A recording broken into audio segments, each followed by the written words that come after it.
Hey guys, what's up? In this step-by-step tutorial, I'm going to show you how you can crop images and photos in your presentations in Google Slides. So let's get started. So we got a presentation like that here, and I would like to add an image, let's say to page number 5, because there's some space, for example, here. And what you want to do after that, guys, is click on Insert here in the top menu and select image from that drop-down menu. And here to the right, select the location you would like to upload your image from.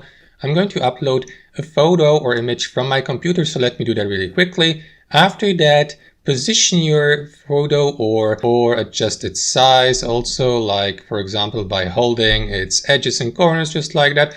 And after that, guys, simply right click on your photo or image and select crop image from that drop down menu. And after that, make sure that you left click and hold on these black colored, not the blue ones, but the black colored edges and corners to simply adjust your cropping like that. So I would like to crop that image so that only that businessman here is visible without all the background, just like that. And that looks really professional. So what you want to do after that, guys, but it's only optional, you can apply masks, for example, by clicking on that button here at the top, mask image, and select, for example, a shape like an oval shape to give your photo, to apply a shape to your photo cropping. And that's basically it. Thanks for watching and have a wonderful day.